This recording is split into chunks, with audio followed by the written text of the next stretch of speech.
Avant cela, je vais introduire en disant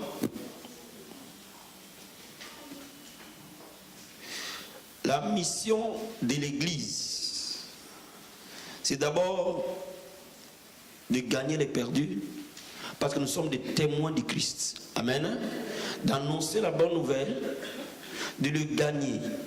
Amen.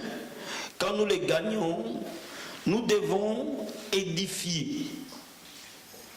Édifier veut dire consolider. Pour que la personne qui a été gagnée devienne un disciple. Amen. Cela veut dire que quand nous sommes gagnés à Christ, nous devons connaître une mutation. Ce que la Bible dit le renouvellement de l'intelligence. Notre ancienne intelligence doit céder la place à la nouvelle intelligence. Notre ancienne façon de penser doit céder la place à la pensée de Christ. Ainsi, quand nous avons la pensée de Christ, quand nous sommes transformés, nous pouvons ainsi devenir sages. La Bible dit, les sages marchent. Celui qui marche avec les sages devient sage. N'est-ce pas? Donc si tu marches avec les sages, tu vas devenir sage. Et l'église de Dieu est un lieu de la sagesse. Pas la sagesse humaine, la sagesse divine. Voilà pourquoi il faut enseigner.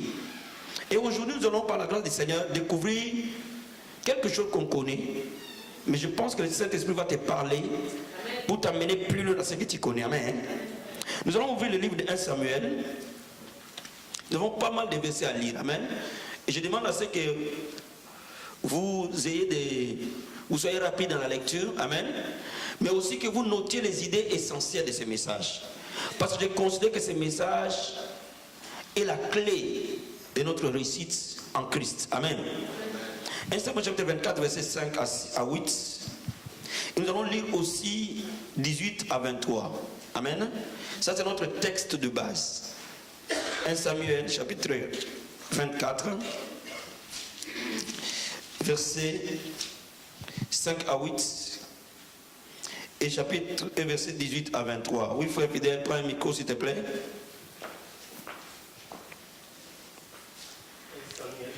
Chapitre 24. 5 à 8. Amen.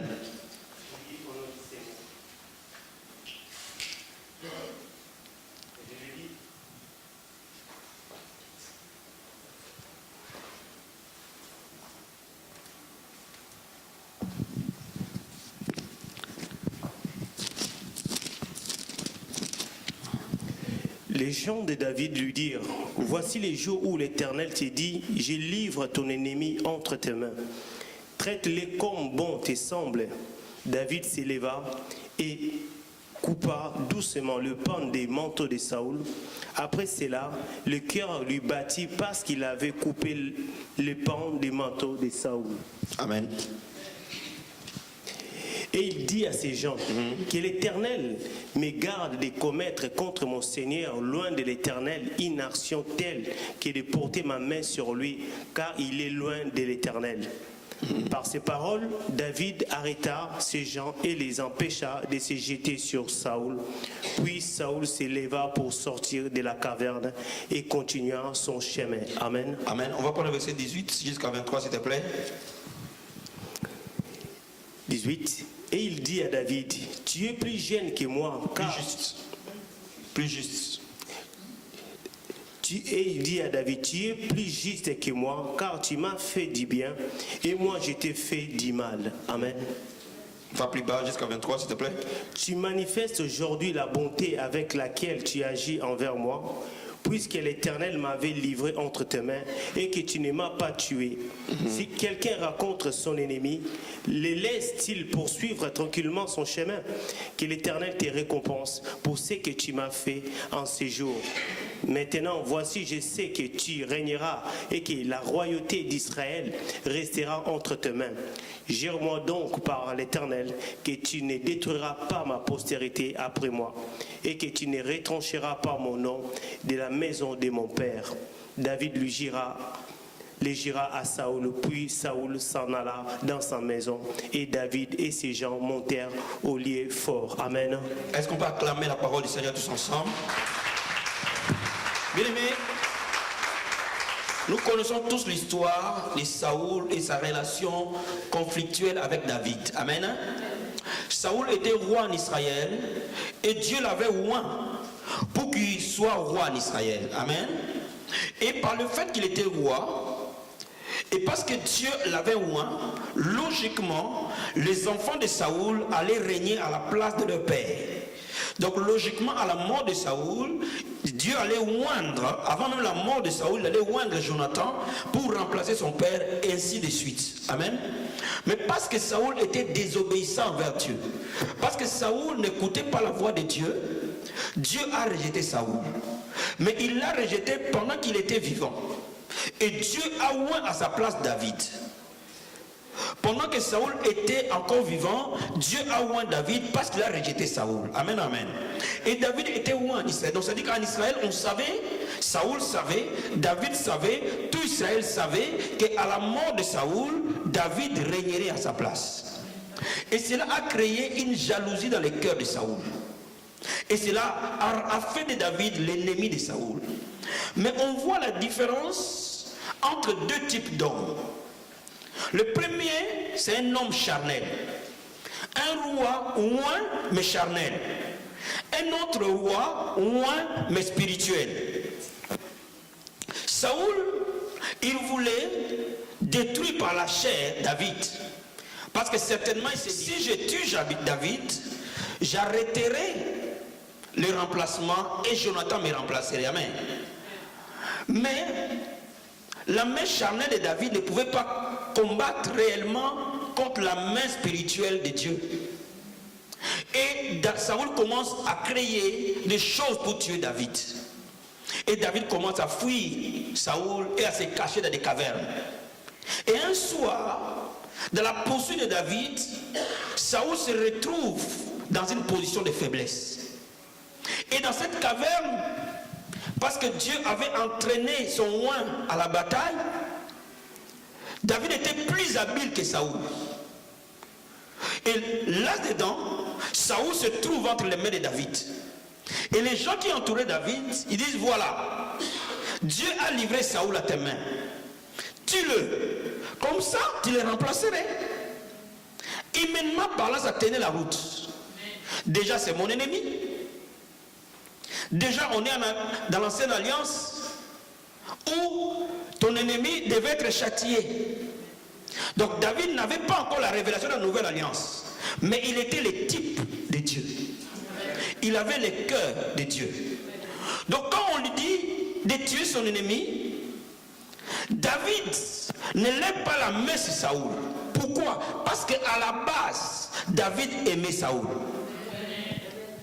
À la base, il pouvait dire au Seigneur, je régnerai quand le moment sera là. David ne pouvait pas utiliser des raccourcis pour arriver à ce que Dieu l'avait destiné. Je veux dire à quelqu'un, quand tu es spirituel, tu n'as pas besoin de raccourcis. Ce que Dieu a destiné pour toi, cette chose viendra vers toi d'elle-même. Est-ce que tu es avec moi? Est-ce que tu es avec moi? Donc David n'a pas besoin de raccourcis. David croit à celui qui l'a appelé et a le cœur de quelqu'un que Dieu bénit. Je vais dire à quelqu'un, il y a un cœur que Dieu cherche. Il y a un cœur que Dieu bénit. Il y a un cœur que Dieu localise. Et David épargne Saoul. Pendant que tout le monde voudrait juger Saoul. Mais David, dans son amour envers Saoul, il l'épargne. Et laisse-moi te dire, Saoul réalise que s'il était à la place de David, personne n'allait lui demander de les tuer. Il allait les tuer lui-même. Alléluia. Alléluia. C'est-à-dire que Saoul réalise que si le rôle était inversé et que lui il était à la place de David, personne n'allait lui demander tue-le. Lui-même, avant même que les gens pensent qu'il allait le tuer. Et c'est pour ça que quand David lui montre A plus B que ta vie était entre mes mains, mais je ne t'ai pas tué, quelque part, Saoul revient à la raison. Saoul prophétise sur David. Il dit, je reconnais maintenant que tu régneras sur Israël.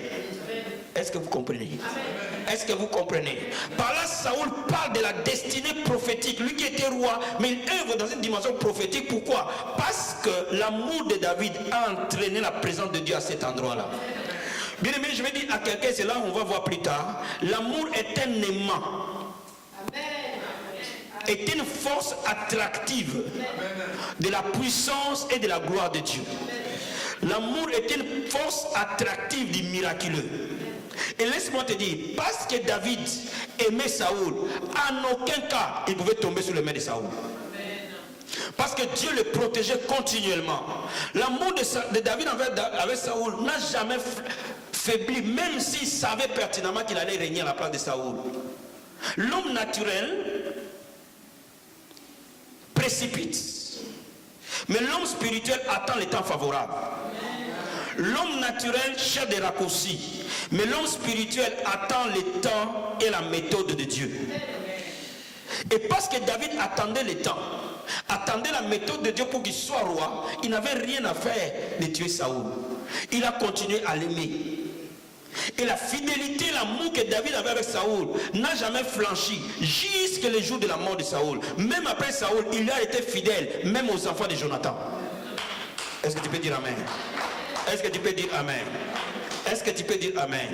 Et bien aimé, Saoul est marqué, impacté par cela. Et Saoul fait jurer à David une alliance. Il le fait rentrer dans une alliance. Qu'il gardera sa maison même après sa mort. Si Saoul était spirituel, c'est le même jour où il allait se convertir et demander pardon à Dieu. C'est le même jour où il allait arrêter de combattre David. Parce qu'il a impliqué David dans une alliance. Parce que ces jours-là, ils ont fait la paix entre les deux. Donc cela veut dire que même si David allait régner, Jonathan allait être le second de David. Est-ce que vous êtes avec moi? Est-ce que vous êtes avec moi? Mais je suis en train de te dire quelque chose. Que quand tu étudies la parole attentivement, tu dois comprendre que Dieu a sa façon de faire, qui est différente de la façon de faire de l'homme. Et si tu veux être puissant, si tu veux être béni, si tu veux être élevé, il faut que tu abandonnes la façon de faire de l'homme pour prendre la façon de faire de Dieu. Et ici, déjà dès le départ, David montre la préfiguration de ce que Christ viendra enseigner. Il montre par là la dimension la plus élevée de la foi chrétienne. Et le Seigneur va les révéler en Matthieu chapitre 5. Matthieu chapitre 5, verset 43-44. Nous allons voir ça. Amen. Matthieu 5, 43-44. J'ai trouvé le passage, je vais vous le lire. La Bible dit ceci. Vous avez appris qu'il a été dit, tu aimeras ton prochain et tu haïras ton ennemi. Mais moi, je vous dis, aimez vos ennemis, bénissez ceux qui vous maudissent, faites du bien à ceux qui vous haïssent, priez pour ceux qui vous maltraitent et qui vous persécutent. Ces phrases sont puissantes et profondes. Jésus commence à dire, vous avez appris. Cela veut dire que ce que vous avez appris n'était pas faux. Il dit, on vous a enseigné que vous devez aimer vos prochains et haïr vos ennemis. Cela veut dire que ce qui était là était réel. Mais c'était la première étape. La première dimension. Et là, le Seigneur Jésus montre la dimension entre l'amour physique, naturel, et l'amour surnaturel, l'amour spirituel. Jésus dit l'amour naturel donne l'amour à celui qui nous donne l'amour. L'amour naturel que vous avez connu jusqu'à l'Ancien Testament, donnez l'amour à ceux qui vous aimez. Mais cet amour-là, cet amour-là est petit. Il y a l'amour surnaturel. Il y a l'amour spirituel. Là où je veux que vous arriviez. Cet amour est plus grand que l'amour naturel. Je vais dire à la vie abondante, il y a une autre dimension d'amour. Au-delà de ce que tu connais. Il y a agapé et agapé. Il y a le premier niveau de l'amour où nous aimons les gens qui nous applaudissent. où nous aimons les gens qui nous aiment, où nous aimons les gens qui nous trouvent beaux, bien. Mais Dieu te dit aujourd'hui, cet amour-là, c'était l'année dernière. Cette année, il y a un autre amour qui l'attend de toi. Cette année, tu vas aller au-delà de l'amour normal. Tu vas atteindre un amour surnaturel. Et quand tu arrives dans cet amour surnaturel, quelque chose va se passer. Vous êtes avec moi? Vous êtes avec moi? Regardez ce qu'il dit en bas. Si vous aimez ceux qui vous aiment, quelle récompense méritez-vous? Parce que dans l'amour surnaturel, le Seigneur considère que le bas niveau de l'amour n'a pas de récompense. Les publicains étaient des méchants à l'époque, hein? Des escrocs. Amen.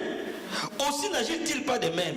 Même les escrocs, même les gens très charnels, ils aiment aussi ceux qui les aiment. Mais si vous saluez seulement vos frères, que faites-vous d'extraordinaire? Cela veut dire que Dieu veut que toi et moi nous soyons extraordinaires. Cela veut dire que le Seigneur Jésus veut que ton amour soit extraordinaire. S'il dit si vous faites ça, vous n'avez rien d'extraordinaire. Donc vous êtes ordinaire comme les autres. Bien aimé, je suis en train de te dire que ton amour ne doit pas être ordinaire. Ton amour doit être extraordinaire. Dis amen. Il dit les païens aussi n'agissent pas de même. Bien aimé, cela veut dire que le Seigneur veut que tu ailles plus loin. Dis à ton voisin, va plus loin. Va dans les eaux profondes. Vous savez, dans l'amour, il y a des eaux profondes. Tout comme il y a des eaux superficielles. Il y a de l'amour superficiel. C'est mon frère de l'église, point à la ligne. Il m'avait critiqué quand on était à Bézon. Alléluia. C'est l'amour. Mais l'amour charnel. J'ai entendu qu'il me critiquait avec Sérénité. Après le culte. J'ai appris ça. Ça, c'est l'amour ordinaire. J'ai appris qu'il est en train de comploter pour prendre ma place. Ça, c'est l'amour ordinaire. L'amour extraordinaire existe. Et cet amour-là que Dieu te dit, il dit, soyez donc parfaits. Quand vous arrivez dans cet amour extraordinaire, vous devenez parfait. Comme votre Père est parfait. Quelqu'un peut dire Amen. J'ai compris une chose, que l'amour est une puissance que les chrétiens ignorent. L'amour est un mystère que nous ignorons fermement. Il dit nous serons parfaits comme Dieu est parfait. Lorsque nous fonctionnons dans l'amour, pas l'amour humain, pas l'amour charnel, l'amour où Étienne pouvait regarder les gens qui les lapidaient et dire pardonne-le, ils ne savent pas ce qu'ils font. Mais Étienne était un homme ordinaire comme nous. Il n'était pas un ange. Mais il a compris la dimension de l'amour. Bien aimé, avant même qu'il aille au ciel, Dieu lui a permis d'ouvrir les yeux pour voir le ciel. Donc ça dit que quand il rendait l'âme, il n'y avait même pas de barrière. Tout droit il s'est retrouvé au ciel. Parce qu'il l'a vu, il dit je vois le Père. Amen. Donc il est accédé au trône. Pourquoi? Parce qu'Étienne aimait. Pourquoi ces grands hommes de foi ont-ils marché dans cet amour? Jésus-Christ, qui est notre modèle parfait. À la croix, les gens qui l'ont maltraité, les gens qui l'ont tué de manière sauvage, mais ils se retournent et regardent, Père, pardonne-le. Ils ne savent pas ce qu'ils font. Bien aimé, les centeniers, c'est-à-dire un centenier, c'est un officier. C'est comme un colonel. Cela veut dire qu'il dirigeait les groupes de gens qui ont pendu Jésus. Est-ce que vous comprenez ce que je dis? Est-ce que vous comprenez ce que je dis? L'officier qui donnait des ordres, percez-les, clouez-le, parce qu'un soldat exécute l'ordre. Leur chef, il regarde la réaction du Christ à la croix. Il dit certainement cet homme est juste. Bien aimé, là où l'amour est, l'incrédulité tombe nécessairement.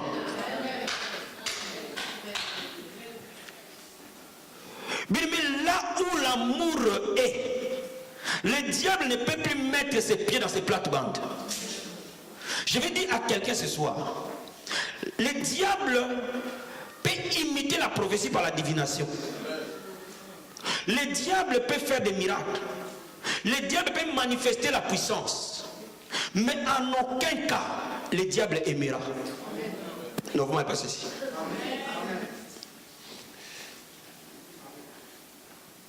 Le diable peut te rendre riche en un jour. Dis amen. Dis amen. Le diable peut te rendre célèbre en un jour. Le diable peut faire des signes au point même que les élus soient détournés. Cela veut dire que le diable peut manifester la puissance où toi et moi en tant qu'élus, nous doutons, est-ce que c'est Dieu, est-ce que c'est pas lui? Le diable peut suffisamment se déguiser en ange de lumière.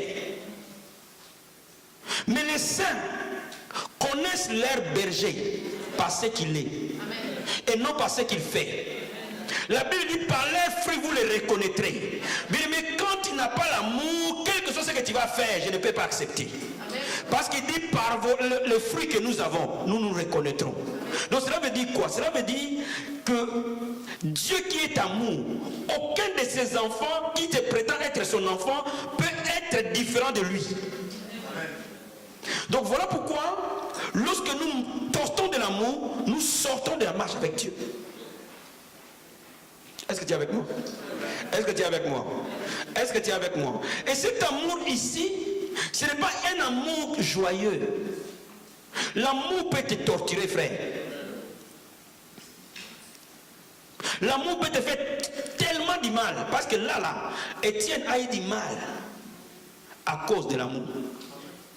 Jésus a eu du mal à cause de l'amour. David a eu du mal à cause de l'amour. David est devenu un SDF. Et pourtant, lui qui était roi. Mais ces hommes, malgré leurs épreuves, ça n'a jamais touché leur amour.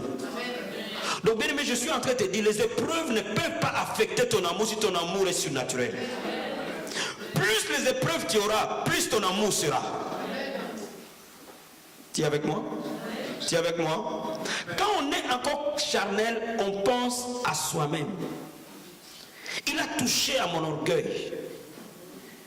Oh non, il a touché à mon amour propre. Quand on devient spirituel, c'est lorsque tu vas intercéder pour les gens qui te critiquent. Tu vas tendre la main à celui qui t'a enfoncé. Tu vas lui tendre la main. L'amour ne garde pas rancune.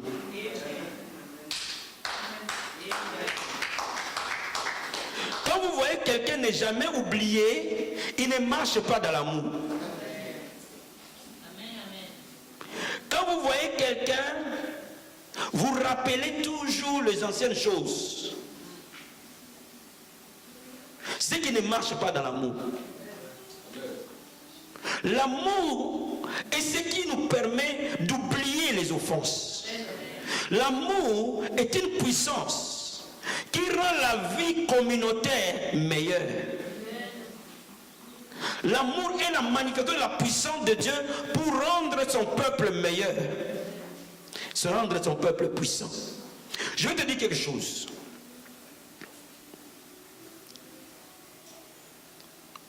Le jour où tu découvres l'amour, c'est le jour où tu deviendras puissant et glorieux.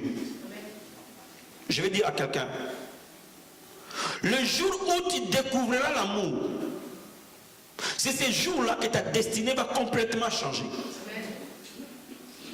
C'est la Bible qui me le dit. Laisse-moi te l'ouvrir dans la parole de Dieu, dans 1 Jean, chapitre 4. 1 Jean, chapitre 4. Versets 7 à 8. 1 Jean 4, 7 à 8, 12 à 13.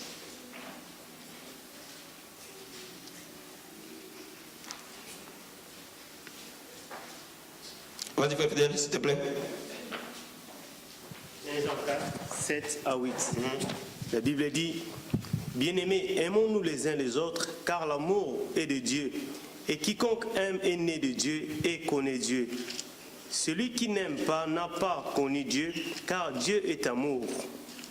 L'amour de Dieu a été manifesté envers nous. On sait que Dieu a envoyé son Fils unique dans le monde afin que nous vivions par lui.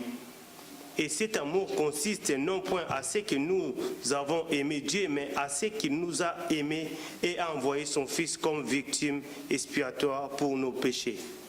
Amen. Tu as quel verset? 10. Prends-moi 12 et 13 s'il te plaît.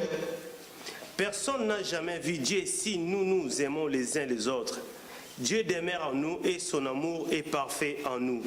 Nous connaissons que nous demeurons en lui et qu'il demeure en nous parce qu'il nous a donné de son esprit. Amen.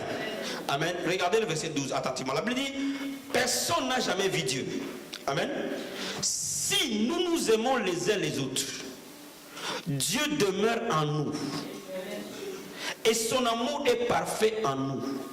La Bible nous dit, si nous avons l'amour, cet amour va attirer Dieu en nous. Si seulement nous aimons, là où il y a l'amour, c'est là où Dieu est. Et il dit au verset 13, nous connaissons que nous demeurons en lui, qui demeure en nous, en ce qu'il nous a donné de son esprit. Cela veut dire quoi? Cela veut dire que l'amour est la porte de la manifestation de l'esprit. Quelqu'un me saisit ce soir? Quelqu'un me saisit? Il dit, si nous avons l'amour, cela va faire que Dieu va demeurer en nous. Et nous savons qu'il demeure en nous. Pourquoi? Parce qu'il nous donne son esprit. Lorsque vous voulez devenir puissant, vous devez comprendre que c'est l'amour qui est la porte. Lorsque vous voulez que votre vie change, vous devez comprendre que l'amour est la porte. Lorsque vous voulez marcher avec Dieu, vous devez comprendre que l'amour est la porte. Une église qui veut connaître les réveils, la porte c'est l'amour. Un foyer qui veut connaître le bonheur, la porte c'est l'amour. Une famille qui veut prospérer, régner, la porte c'est l'amour. Vous me cessez? Vous me cessez? Un patron qui veut être toujours au top, la porte c'est l'amour. Un président qui veut être enterré avec les honneurs, la porte c'est l'amour. Un leader qui veut laisser des traces après lui, la porte c'est l'amour. Bien aimé, l'amour est la porte. Lorsque cette porte-là elle est fermée, rien ne se passera. Je vais te donner quelques exemples.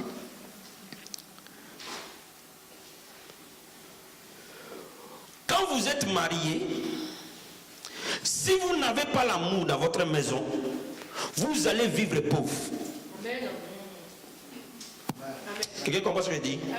Je dis, quand vous êtes marié et que vous n'avez pas l'amour dans votre maison, vous allez travailler comme des fous, mais vous serez totalement pauvre.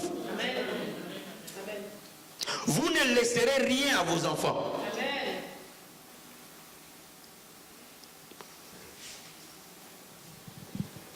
Parce que la Bible disait de sagesse envers sa femme, pour qu'il n'y ait pas d'obstacle à vos prières.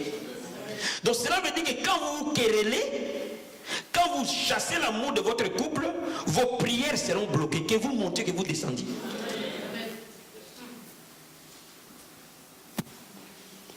Quand vous n'avez pas l'amour dans votre foyer, vos enfants vont devenir des rebelles.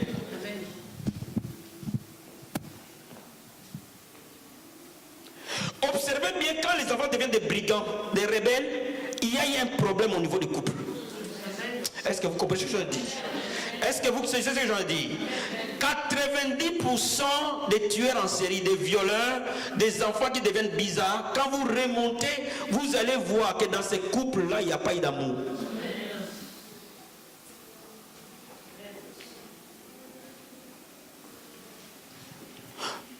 Parce que les gens ignorent la puissance de l'amour. Aujourd'hui, les gens pensent que l'amour, c'est rien. Aujourd'hui, les gens vivent dans l'égoïsme généralisé total. L'égocentrisme. Jusque dans tous les détails de leur vie. Bien, mais je suis en train de te dire que Dieu n'est pas bête qui t'a donné cette femme. Dieu n'est pas bête qui t'a donné ce mari. Et il te jugera de la manière de chaque phrase, chaque mot, chaque façon que tu les traites.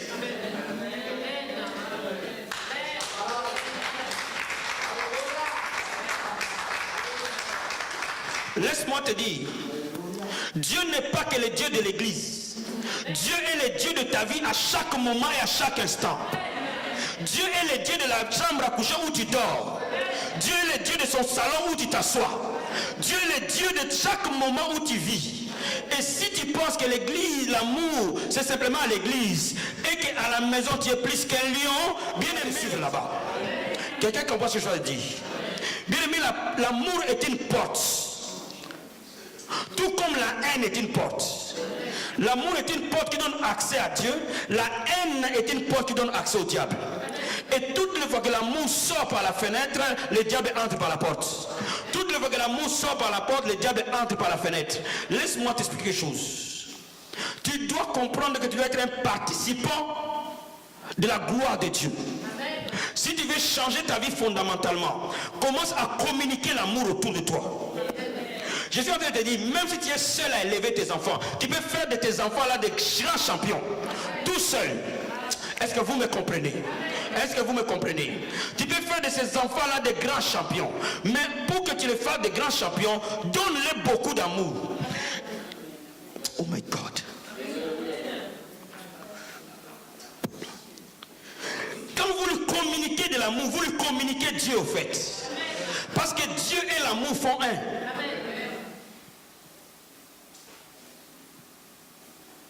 Là où l'amour règne, je veux dire à quelqu'un, même quand tu vois les insuffisances de ton enfant, quand tu vois les insuffisances de ton mari, quand tu vois les insuffisances des gens qui sont autour de toi, même quand il est puni, punis-les dans l'amour. Parce qu'il y a une grande différence entre la punition de la haine et la punition de l'amour.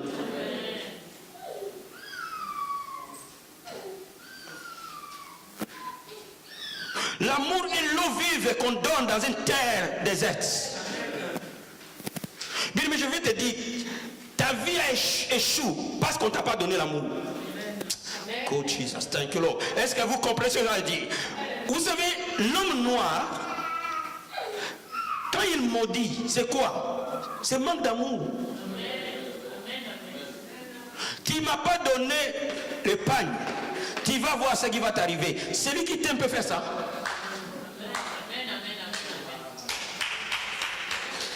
Non, vous ne m'avez pas saisi. Vous voyez, le manque d'amour est le moteur de la sorcellerie.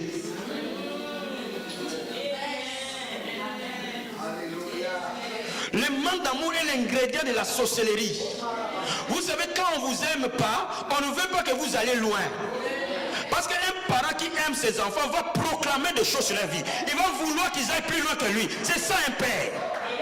Est-ce que vous me saisissez? Est-ce que vous me saisissez? Vous savez pourquoi je ne vous cache rien? Parce que je ne peux pas vous jalouser. On ne peut pas jalouser celui qu'on aime. Mon bonheur est que Dieu t'amène là où je n'ai pas pu atteindre. Vous savez, quand je parle avec ma fille, je dis, il faut que tu arrives là où je n'ai pas pu atteindre. Si tu fais ce que moi je fais, c'est que tu as échoué. Est-ce que quelqu'un peut comprendre ce que je dis? Je dis à tous mes fils spirituels, là où Dieu m'arrêtera, si tu t'arrêtes là, tu as échoué. Non, mais est-ce que vous comprenez ce que je dis? Qui m'a compris? Qui m'a... Non, je dis calmement. On veut qu'on se parle calmement. Si tu ne fais pas plus que ton père, tu as échoué. Amen. Amen. Amen. Si vous voyez un père qui ne veut pas que ses fils aillent plus loin que lui, c'est un sorcier. Pourquoi il est sorcier? Parce qu'il n'aime pas ses enfants-là. Mais l'amour ouvre les portes aux autres. Le problème du monde aujourd'hui, ce n'est pas un problème de manque de prière, c'est un problème de manque d'amour. Le problème de l'église aujourd'hui, ce n'est pas un problème de manque de prière, ce n'est pas un problème de manque d'onction, c'est un problème de manque d'amour. Les gens ont abandonné l'amour, donc ils ont laissé Dieu dehors. Je veux dire à quelqu'un, quand tu décides de mettre l'amour en dehors de ta vie, tu mets Dieu en dehors de ta vie. Tu es simplement un corps qui vient à l'église. Mais Dieu n'a rien à voir avec toi.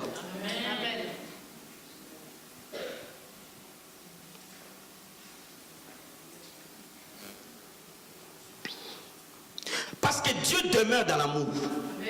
Je Je vais dire à quelqu'un, tout ce que Dieu met en toi ne se manifestera que dans l'amour. Quand vous regardez le livre de 1 Corinthiens au chapitre 12, la Bible parle des différents dons de l'esprit. Qui sont les différentes manifestations de l'esprit? N'est-ce pas? Juste au chapitre qui vient après, c'est le chapitre de l'amour, qui explique que tous ces dons-là ne se manifestent que dans l'amour. Quand vous enlevez l'amour, le don ne sert à... Cela veut dire que quand vous enlevez l'amour, la puissance ne sert à... Parce que la puissance, le diable en a aussi. Quelqu'un peut dire amen. Quelqu'un peut dire amen. Quelqu'un peut dire amen. Dis à ton voisin, c'est pas l'amour que je vais te reconnaître si tu es un vrai frère. C'est dans l'amour que je vais te reconnaître si tu es une vraie sœur.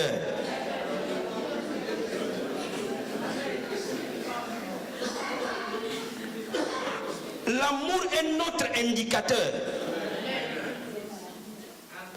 Si tu ne m'aimes pas, tu ne peux pas dire que tu es mon frère.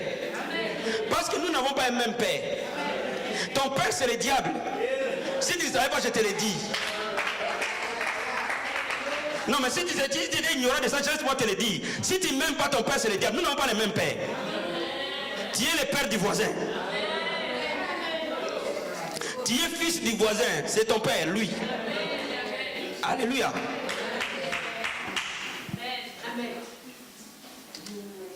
Vous savez, beaucoup de gens souffrent dans leur vie parce qu'ils ne savent pas la puissance qui est derrière l'amour. Beaucoup de ministères échouent parce que tout simplement dans leur ministère, ils n'ont pas mis l'amour comme centre. Je vais te dire quelque chose. Décide de vivre de l'amour une bonne fois pour toutes.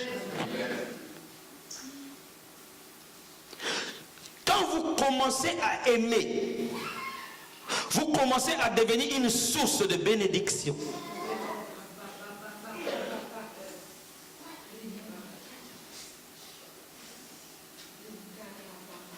Celui qui n'aime pas sèche, mais celui qui aime fleurit. Bien aimé, tu sais, quand tu commences à lever l'amour, tu vas commencer à avoir des rides juste au visage ici. Là.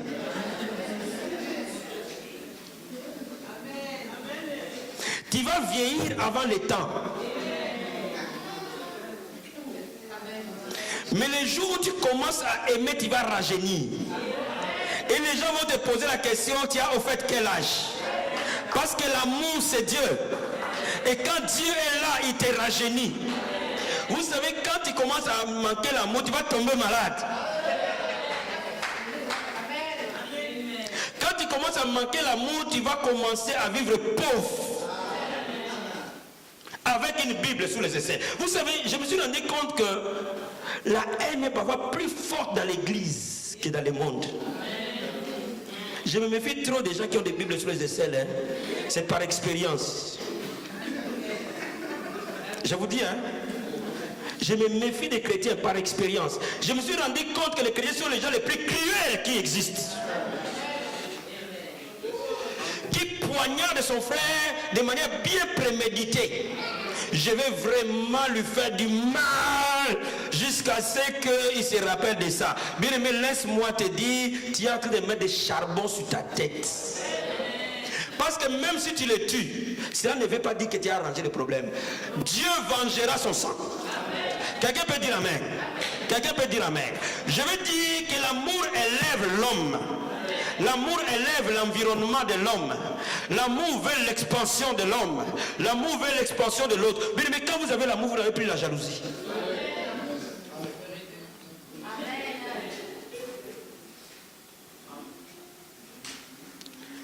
Tu veux mon mari? Prends-le. Tu vas me le retourner en 4 jours.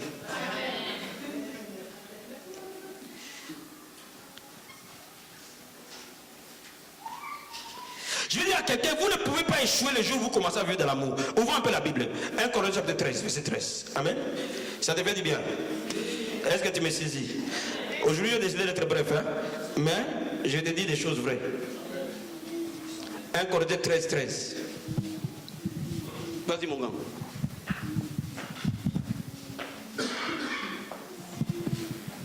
« 1 Corinthiens 13, 13.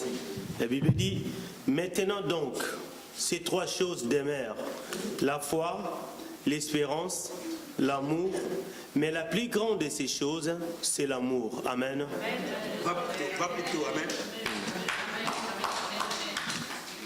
Vous trouvez le verset, s'il vous plaît. Prends verset 8 d'abord et verset 13.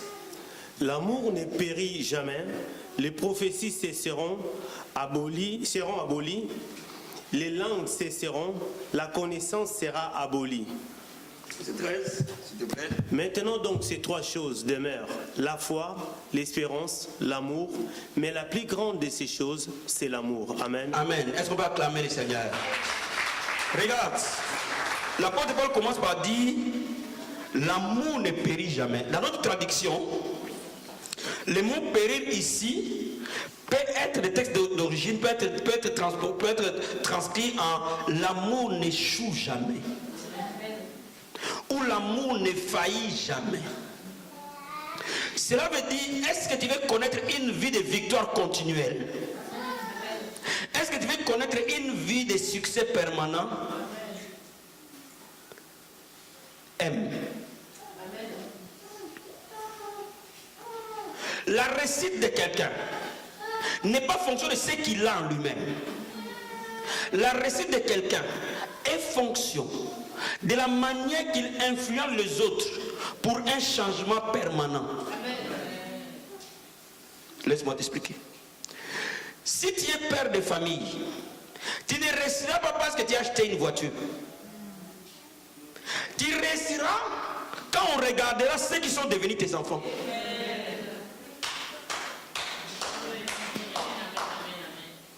Tu ne réussiras pas quand tu as commencé un ministère. Tu réussiras quand ils sont sortis de ce ministère, qu'est-ce qu'ils sont devenus. C'est là où on sait que tu as réussi.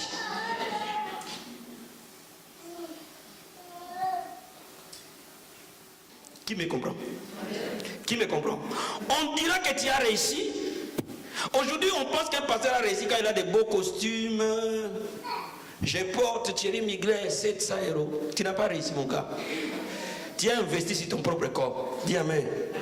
Dis amen. Ta réussite, lorsqu'on regardera tes fils et qu'ils diront, on voit Jacques, il est à Lyon et son ministère impacte toute la vie de Lyon. Et on dira, il vient d'où? Il vient d'un certain pasteur qui est à Paris, Hervé. Là, il a réussi.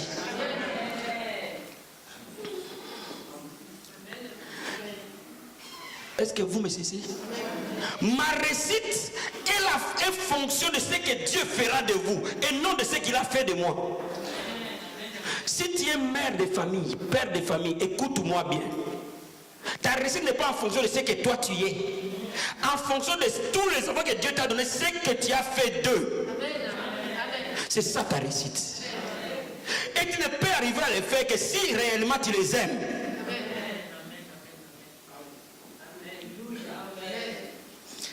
Quelqu'un peut acclamer la parole du Seigneur.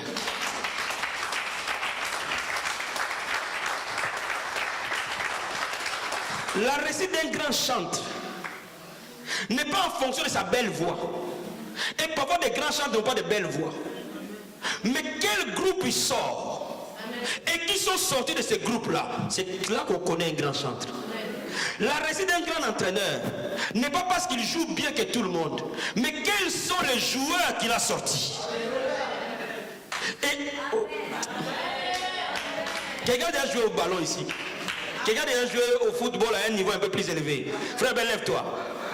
La valeur d'un entraîneur, parfois les entraîneurs ne savent même pas bien jouer. Mais les joueurs qui sortent font la valeur de ce qu'ils sont. Quelqu'un peut me donner un amen?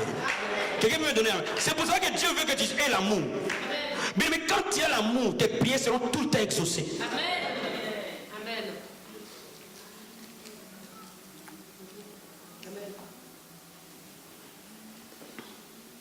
Le monde ne connaît pas ce mystère. Le monde vit pour soi. Mais nous vivons pour que ceux qui viennent de nous arrivent quelque part. Et moi, ma réalisation est en fonction de votre réalisation. Est-ce que vous me comprenez? Laisse-moi te dire, un homme de Dieu est béni en fonction de la bénédiction de ses enfants. Dis amen. allez m'acheter des jeeps. Est-ce que vous le savez? Si tu ne sais pas, laisse-moi te dire. Est-ce que vous savez que vous allez me construire des maisons? Si vous ne savez pas, je vous le dis. Parce que moi, je vais t'amener à avoir 10 maisons. Et quand tu auras 10 maisons, les jours où je vais te visiter, tu vas te rendre compte que ton père n'a pas de maison. Et ces jours-là, tu vas me donner les clés. Dis, papa, si j'ai 10 maisons parce qu'à cause de toi, tiens les clés, va t'asseoir là-bas. Quelqu'un peut me dire amen? C'est à ce moment-là que je saurai que j'ai réussi. Vous savez, les jours que je saurai que j'ai réussi, les jours où on t'avait attaché sur le front, à Balakate, il ne se marie pas. Les jours où moi je vais porter ton bébé, c'est ce jour-là que je saurai que j'ai réussi. Quelqu'un peut me dire amen? Quelqu'un peut me dire amen? C'est ça l'amour. Nous pouvons arriver quelque part que lorsque nous avons cet état d'esprit, ta vie ne progresse pas parce que tu n'as pas encore cet état d'esprit. Si tu commences à laisser l'état d'esprit de l'amour avant pour entrer dans l'amour après, que Jésus-Christ a dit, c'est ces jours-là que ta vie va pivoter. Tu vas découvrir qui est en toi. Tu vas découvrir la puissance qui est dans tes paroles. Tu vas découvrir la puissance qui est dans ton esprit. Pourquoi? Parce que laisse-moi te dire, si tu ne m'aimes pas, tu ne peux pas prier pour moi. Vous n'avez jamais remarqué?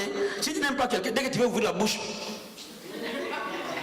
même dès qu'on lance des stations de prière, on va prier pour frère Maki a dit, ah non. Tout le monde sauf lui, Seigneur. Vous savez, quand vous n'aimez pas quelqu'un, vous cherchez sa destruction sans le savoir. Vous avez même envie qu'il tombe. Vous avez même envie qu'il meure. C'est de la sorcellerie. Vous savez que si le Seigneur revient bientôt, il va prendre beaucoup de pasteurs de sorcières. Tu vas voir ton frère qui s'est battu pour avoir 30 membres. Toi, tu arrives là, tu commences à piocher les 10 membres. Ah, mon frère!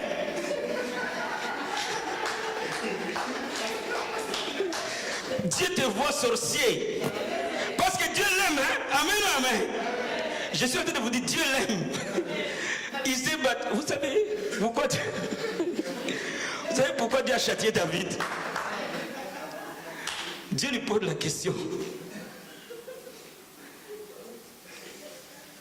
David avait toutes les femmes qu'il voulait. Mais ça ne l'a pas suffi. Il est parti chercher celui qui avait une seule, qu'il bichonnait, son bijou. Est-ce que David aimait cet homme? Non, il n'aimait pas. Parce qu'il l'aimait, il allait se rendre compte qu'il ne peut pas prendre la femme d'Uri. Mais Dieu est miséricordieux. Hein? Là où le mal est bon, la grâce sera bonne. Je suis en train de te dire, si toi tu commences à regarder au coin de l'œil la femme de ton projet, tu ne l'aimes pas.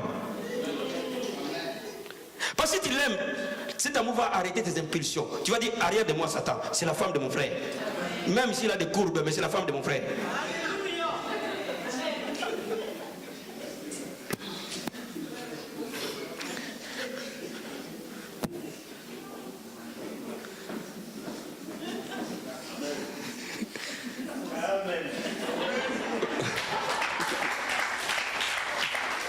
Est-ce que vous comprenez d'où viennent les problèmes du monde?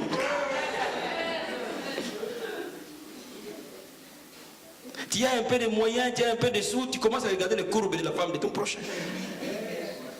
Mon ami, Dieu te dit, donne un peu de la semoule, ta femme aura aussi des courbes.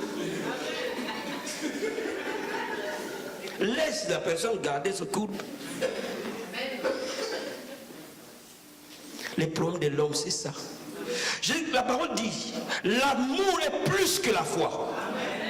Si la foi peut transporter les montagnes, si l'amour est plus que ce qui transporte les montagnes, alors qu'est-ce que c'est l'amour? Donc vous me comprenez? La Bible dit l'amour est plus que la foi. Or la Bible dit la foi transporte les montagnes. Il dit si vous avez la foi, vous direz à cette montagne de se jeter. C'est-à-dire si la montagne peut se transporter, c'est-à-dire ces poteaux, ce n'est pas un problème. Mais Dieu me dit l'amour est plus que ça. Alors l'amour va transporter quoi? Si la foi transporte les montagnes, l'amour transporte quoi?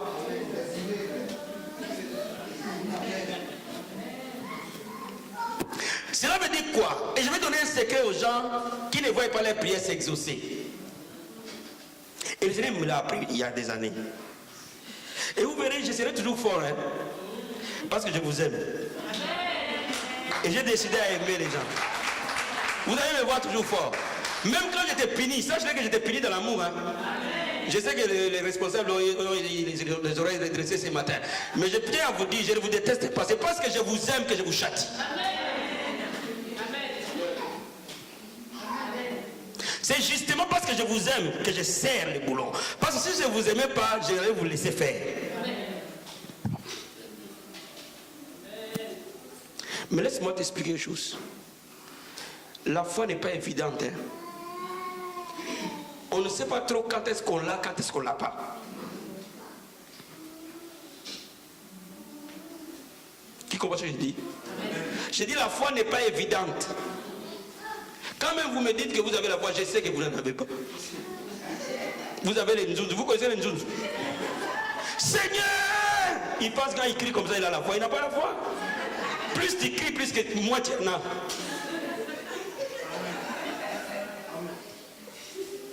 Oh, Dieu répond à la foi.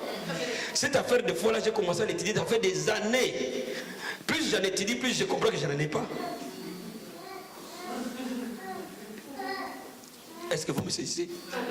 Est-ce que vous me saisissez? Mais j'ai compris un truc. Dans l'amour de Dieu, il a trouvé un truc plus grand que la foi. Il a dit si seulement tu aimes, tu peux savoir si tu aimes ou si tu n'aimes pas. Mais la foi, tu ne peux pas savoir si tu l'as ou tu ne l'as pas. Vous savez comment vous savez que vous aimez quelqu'un? La manière que tu me salues devant la porte, je saurai que tu m'aimes ou pas. Vous savez comment on salue quelqu'un qu'on n'aime pas? Bonjour frère, sois béni. Sois béni frère Jacques. C'est par contrainte. Vous comprenez? C'est par contrainte. Donc, nous sommes dans une même maison, il faut qu'on se salue quand même. Bon voilà, tiens, je t'étends la main. Mais celui qu'on aime, lève-toi ma chérie, je vais vous montrer comment on salue celui qu'on aime.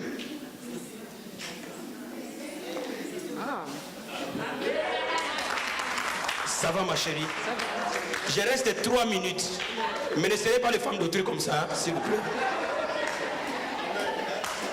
Parce qu'après, ça va être des couteaux vont sortir dans l'église, c'est pas bon. Saluer comme ça, si c'est la femme d'autrui. Hein? Mais restez 2 minutes, comment ma soeur, tu vas bien? Alléluia, j'explique bien. Hein? Il va me dire, au pasteur a dit, il faut serrer les femmes d'autrui comme ça.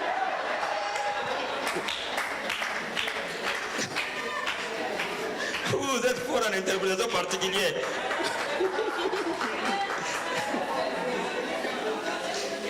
C'est le Seigneur qui a dit salut, on nous paraît simple, ma chérie. Attention. Ça c'est un amour vicieux. Amen. Mais l'amour, on le sent. On le vit. Chaque fibre de notre corps vibre avec. La manière que nous nous saluons, on sait savoir la chaleur qu'il y a entre nous ou pas. La manière que nous nous parlons, on peut savoir la chaleur qu'il y a entre nous ou pas. Et je vais te dire quelque chose. Si la vie abondante saisit le message d'aujourd'hui, nous allons impacter cette nation.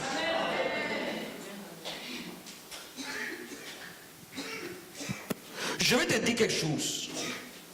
Refuse toute tentative ou toute tentation du diable à haïr. Peu importe ce qu'on te fait. Peu importe ce que tu subis. Refuse ça. Pourquoi? Vous savez pourquoi le diable nous attaque? C'est pour nous amener à haïr. Parce qu'il sait que les jours où nous haïssons, Dieu nous fuit.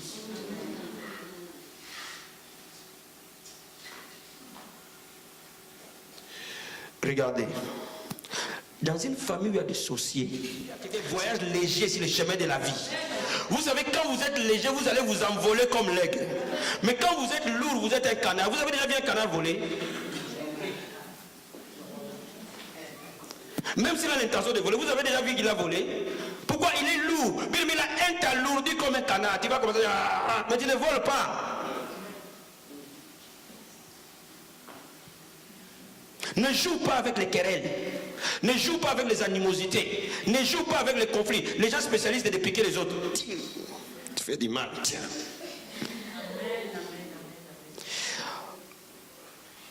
Je vais te dire quelque chose. Celui qui veut marcher dans l'amour gère sa bouche. Amen.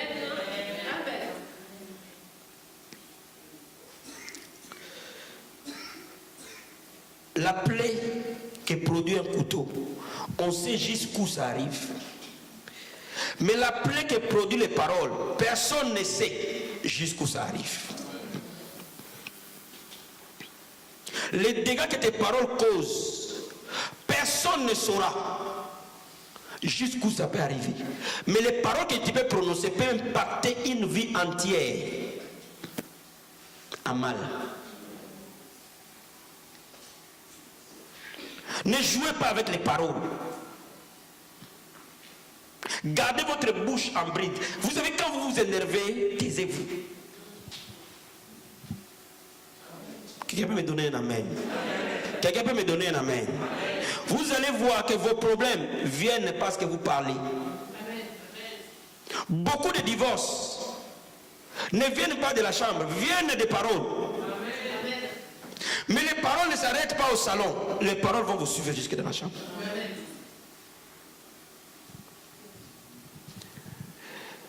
Vous savez, chez nous, il y a des femmes qui avaient une spécialité de dire, est-ce qu'on peut compter les maris? On te compte aussi.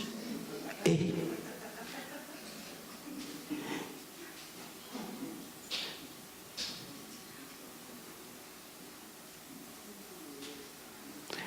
qu'on compte les maris, qu'on te compte parmi.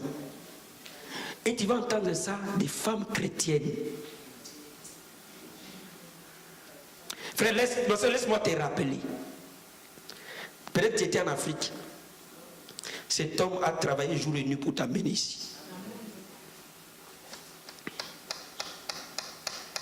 Il n'était pas obligé, hein, mais il l'a fait. Il l'a fait parce qu'on l'obligeait, parce qu'il t'aimait. Et Dieu a vu cet amour. Tu peux l'insulter comme tu veux, mais tu ne peux pas effacer ça. Et toute le fois que tu vas en contradiction avec ça, c'est une alliance. C'est un arc-en-ciel. Mais ne faites pas du mal aux gens qui vous ont fait du bien. Parce que vous ne pouvez pas effacer ça. Aujourd'hui, l'homme est devenu un profiteur. Il suce le citron. Quand il a bien bu du jus, il reste la peau.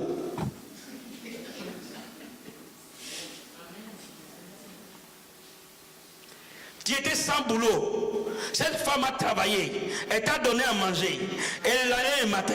À 3h, 4h, 5h, allait travailler. Et toi, tu étais à la maison. Il t'a donné à manger. Maintenant, le sésame est arrivé. Tu as des papiers. Tu peux travailler. Tu te coiffes fort. La première des choses, cette vieille-là, je n'en veux plus. Bien aimé, il y a un arc-en-ciel qui est là. Vous ne pouvez pas le nier. C'est pour cela que les gens ont des problèmes dans leur vie. Est-ce que vous me saisissez? Est-ce que vous me saisissez?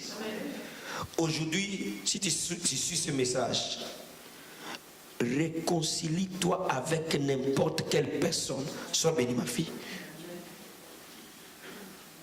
Pourquoi je donne beaucoup ces messages? Parce que je sais que c'est là où le diable nous tient. Le diable ne peut pas nous empêcher de prier. Mais en tout cas, s'il nous détourne de l'amour, il nous a tous rasés. Aujourd'hui, quand tu suis ce message, commence à régler les problèmes de ta famille.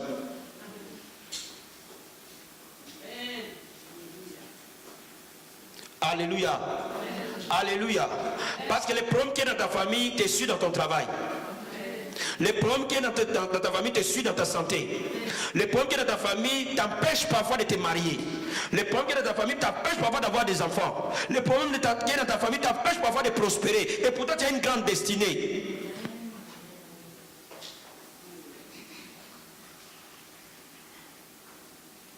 Bien, mais les conflits que tu as t'empêchent de vivre la gloire de Dieu. Les conflits que tu as t'empêchent de bâtir une famille, un foyer stable. Fiancé à Kimi, fiancé à Yéifoui, fiancé à Yéifoui. Tu te poses la question, pourquoi les fiancés fouillent? Mon ami, tu as un problème à régler. Tu pries, tu jeûnes, tu jeûnes, mais les fiancés fouillent quand même. Plus tu donnes de l'amour, plus la personne s'en va. Mais ce n'est pas normal. Ce n'est pas normal.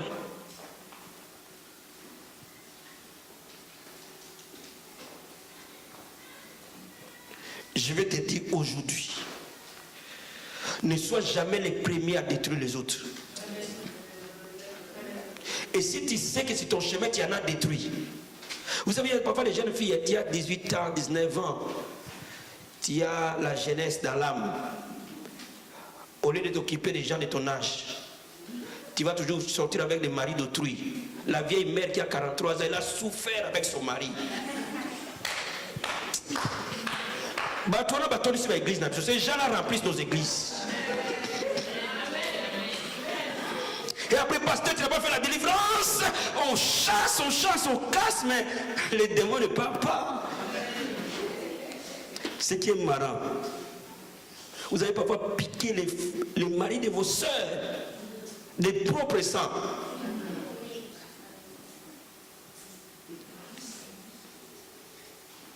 Vous avez brisé des vies. Vous avez fait sortir des enfants des maisons pour qu'ils deviennent des clochards à cause de toi. Ma soeur, il y a un arc-en-ciel. Règle ça sérieusement.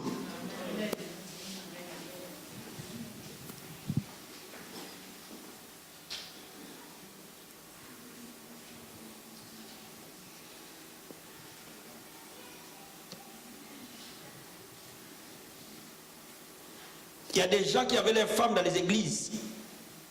Et les pasteurs ont piqué les femmes. Les leaders de l'église ont piqué les femmes des gens. Et après, ils se posent des questions. Pourquoi ma vie est comme ça? Mon ami, l'arc-en-ciel est là.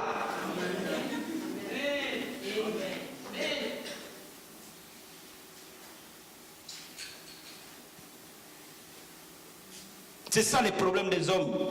Ne les cherchez pas loin. C'est là. C'est là. Vous invitez des démons dans vos vies. Vous les invitez à bras ouverts. Vous ouvrez des portes.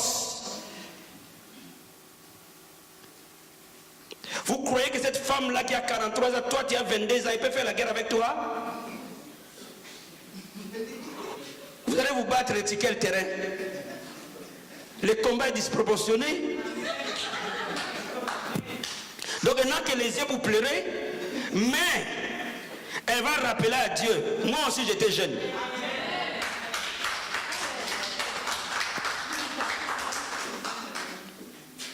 Mon ami, tu vas vouloir fuir. Tu ne fuiras pas. Qu'est-ce qui va se passer? L'Est avec toi. Dieu va faire en sorte que tu arrives jusqu'à l'âge de la dame. Et après, tu vas revenir à la raison.